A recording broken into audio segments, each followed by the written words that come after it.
Hello friends, हमारे YouTube channel पर आप सभी का स्वागत है। जैसा कि दोस्तों हमने एक्सरसाइज 5, 6 और 7 कंप्लीट कर लिए है। अब हम एक्सरसाइज 8 शुरू कर रहे हैं, हाइट एंड डिस्टेंस। दोस्तों, अगर वीडियो अच्छी लगे तो वीडियो को लाइक और हमारे चैनल को सब्सक्राइब करें। देखो, उन्नयन कोण। उन्नयन कोण क्या होता है, हम देखो अब सीखते हैं उन्नयन कोण क्या होता है।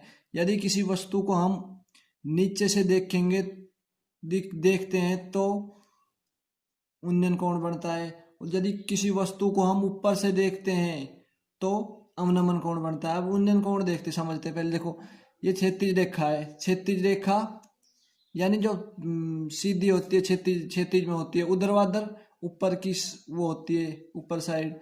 अब देखो, क्षैतिज रेखा है। और दृष्टि रेखा क्या होती है? वस्तु और हमारी आई के बीच में जो काल्पनिक रेखा होती है उसी को हम दृष्टि रेखा कहते हैं। यानी हम किसी वस्तु को देख रहे हैं तो हमारी आई और वस्तु के बीच में जो रेखा होगी वो दृष्टि रेखा होगी। नीचे से किसी वस्तु को देखने पर उन्नयन कोण बनता है, यदि किसी वस्तु को ऊपर से देखे तो अवनमन कोण बनता है। ठीक है। अब देखो, अब ये उन्नयन कोण होगा। अवनमन कोण और देख लो। अब देखो, ये अवनमन कोण यानी ये आई है, आई। अब वस्तु नीचे है, देखो ये पी पी पॉइंट पर कोई वस्तु है। मान लो ये कोई वस्तु है, पी पी पॉइंट पर कोई वस्तु है, हम ऊपर से देख रहे हैं तो इसके बीच में ये क्षैतिज रेखा और दृष्टि रेखा के बीच में जो कोण होगा वो अवनमन कोण होगा। ऐसे यहाँ पर देखो, दृष्टि रेखा और क्षैतिज रेखा के बीच में जो कोण होगा वो उन्नयन कोण होगा। ठीक है। ये उन्नयन कोण अवनमन कोण हो गए।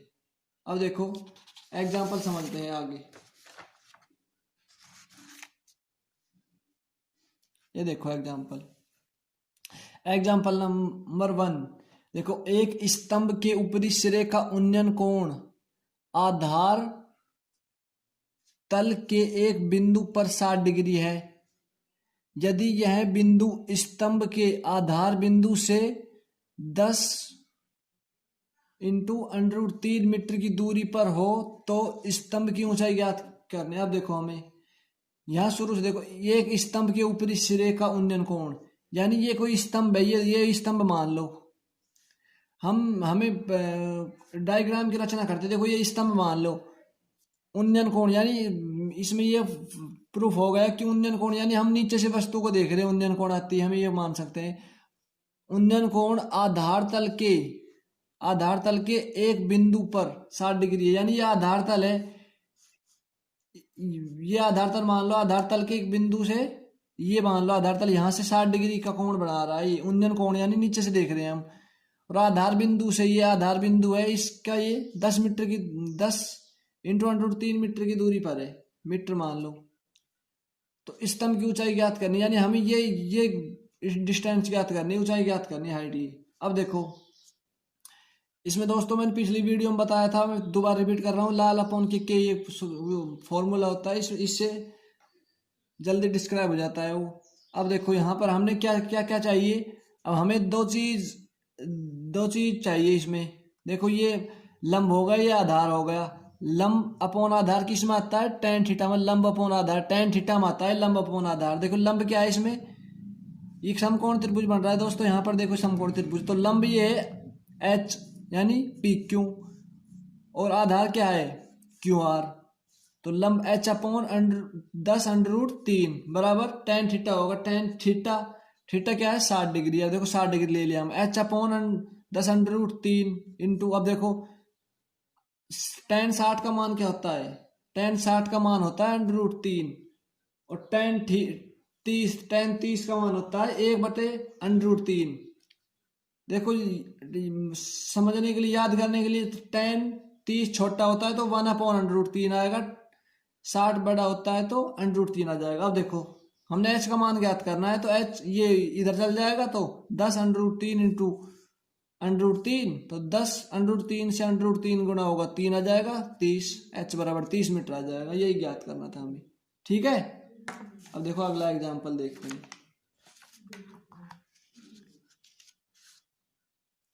ये अगला एग्जाम्पल। अब देखो, एक समतल जमीन पर 1.5 मीटर लंबे छात्र की छाया की लंबाई। देखो समतल जमीन पर एक छात्र खड़ा है जिसकी लंबाई है 1.5 मीटर। छात्र की छाया की लंबाई यानी मान लो ये छात्र खड़ा है, ये छात्र मान लो ये छात्र है 1.5 मीटर का। इसकी छाया की लंबाई इधर खड़ा है, मान लो सूर्य इधर है तो इधर इसकी किरण पड़ेगी तो छाया इधर आएगी, तो ये मान रहे छाया की लंबाई 1 मीटर है। तथा उसी समय एक मीनार की छाया की लंबाई मान लो इधर ही मान लो उसी समय, ये बोल रहा है उसी समय यानी सेम टाइम। अब इसमें एक वो है सेम टाइम है तो इसमें सेम टाइम है तो यानी कोण बराबर होंगे, ठीक है। तो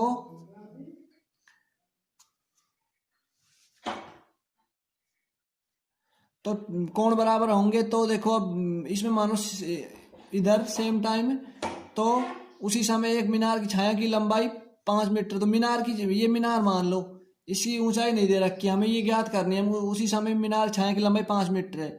यानी इसमें लॉजिक क्या है दोस्तों, देखो इसमें लॉजिक ये कि थीटा बराबर होंगे दोनों के, ठीक है, थीटा बराबर होंगे यानी इसका कोण जो बराबर एक ही समय है तो समय एक ही समय है तो इनके कोण बराबर होंगे।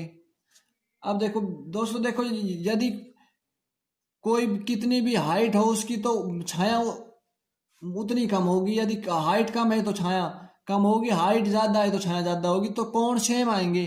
तो इस क्वेश्चन में यही लॉजिक है कि इसमें यहां से थीटा का मान निकालेंगे और थीटा का मान निकाले, यदि यहाँ पर थीटा का मान आ जाएगा तो आसानी से हम उसकी हाइट निकाल सकते हैं, क्योंकि टाइम सेम दे रखा है तो थीटा का मान भी सेम आएगा इनके मान। अब देखो, अब हम पहले ये समकोण त्रिभुज ले रहे हैं, समकोण त्रिभुज पी क्यू आर में ये ले रहे हैं, ये पहले वाला पी क्यू आर में। अब देखो लंब अपोन आधार, लंब अपोन लंब क्या है यहाँ पर 1.5 मीटर और आधार क्या है 1 मीटर, तो टेन थीटा, ठीक है, टेन थीटा, टेन थीटा। अब देखो ये पॉइंट हटा दिया तो जीरो आ गई नीचे, 3/2, टेन थीटा बराबर आ गया 3/2।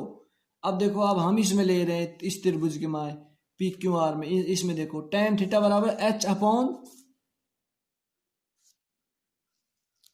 एक मिनट, टेन थीटा बराबर एच अपॉन 5, ठीक है।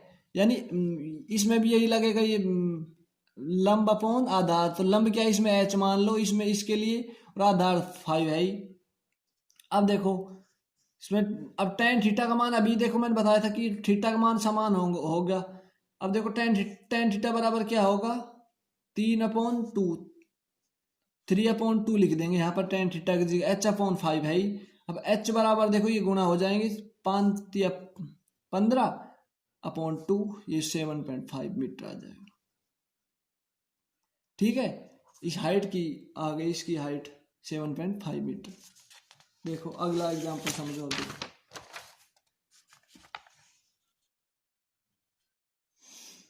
देख, एक मीनार के आधार से ए व बी दूरी पर एक ही रेखा पर स्थित दो बिंदु, यानी एक मीनार के आधार से, ये मीनार है इसके आधार से ए, पहले मान लो यहां से मान लो ए मीटर की दूरी है, मीटर में वैसे मान लो ए व बी, यहां से बी रेखा पर स्थित दो बिंदु क्रम से सी व डी। यहां भी क्रम से मानी है तो यहां भी ऐसे मानेंगे, यहां से ही शुरू करेंगे इसी पॉइंट से, और यहां से भी हमें इसी पॉइंट से शुरू करें। तो सी व डी से देखने पर मीनार के शिखर का उन्नयन कोण एक दूसरे के पूरक है। पूरक क्या होता है दोस्तों, पूरक होता है 90 डिग्री, यानी इनका मान 90 डिग्री के बराबर, इन दोनों का मान, ठीक है, इन दोनों का मान सिद्ध कीजिए कि मीनार की ऊंचाई √AB है। अब देखो हम ले रहे हैं फिर समकोण त्रिभुज ABC में, पूरे में ले रहे हैं। अब देखो टेन थीटा वही लंब अपोन आधार, लंब क्या है इसमें यहाँ पर H और आधार क्या है, आधार देखो इसमें पूरे में आधार ये है A, तो एक समकोण, अब देखो समीकरण एक मान लो समकोण त्रिभुज ABD में, यानी ABD में। अब देखो टेन इसके लिए, इसके इस त्रिभुज के लिए कोण क्या होगा, टेन 90 माइनस थीटा, ये देखो 90 माइनस थीटा बराबर H अपॉन B, लंब हो गया आधार ये B है, ठीक है। अब देखो पिछली वीडियो में बता चुका हूं चतुर्थांश में कि टेन 90 माइनस थीटा कौन से चतुर्थांश में, फर्स्ट में, फर्स्ट में तो चेंज तो होगा ये, पर इसमें चिन्ह सेम आएगा, यानी प्लस का ही आएगा। अब देखो प्लस का चिन्ह आएगा, ठीक है। 90 माइनस थीटा, यानी ये चेंज होगा तो किस में हो जाएगा, कोट थीटा में h/b। समीकरण 2 मान लो, समीकरण 1 में 2 को गुणा करने पर tan theta into cot theta, देखो ये समीकरण 1 समीकरण 2 गुणा कर दिया h/a इंटू h/b। अब देखो tan थीटा, अब कोट थीटा क्या लिख सकते हैं, 1/tan थीटा, tan थीटा से tan थीटा कट जाएगा, h² ab। तो h² बराबर क्या आ जाएगा, ab, और h बराबर √ab। ठीक है। अब देखो एक एग्जाम्पल और है।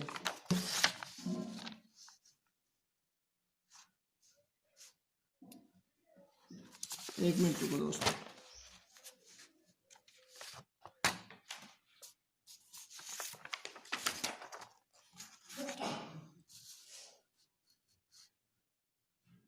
अब देखो ये एग्जाम्पल, आंधी के कारण एक वृक्ष का ऊपरी भाग टूटकर क्षैतिज तल पर 60 डिग्री का कोण बनाता है। यानी यहां पर देखो, ये पेड़ मान लो, कोई पेड़ है ये, ठीक है, ये पेड़ मान लो।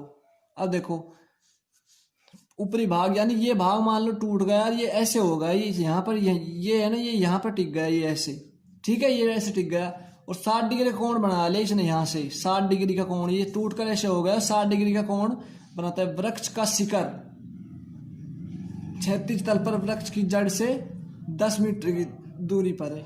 यानी जो वृक्ष का, देखो ये क्या कह रहा है, वृक्ष का शिखर, ये शिखर है, वृक्ष का शिखर क्षैतिज तल पर वृक्ष की जड़ से, जो क्षैतिज तल पर ये वृक्ष की जड़ है ना, इससे 10 मीटर की दूरी पर, यानी ये दूरी दे रखी है। देखो वृक्ष का शिखर ये है, फिलहाल शिखर ये पड़ गया पेड़, तो ये शिखर है, और वृक्ष क्षैतिज तल पर वृक्ष की जड़ ये है यहाँ से, तो ये 10 मीटर की दूरी पर है।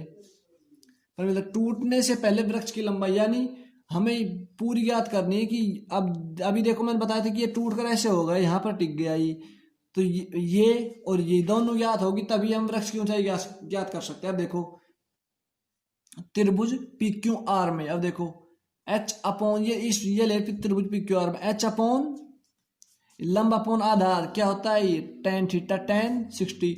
अभी देखो h/, ये tan आ गया, tan 60 का मान क्या होता है, √3, तो h बराबर 10 √3।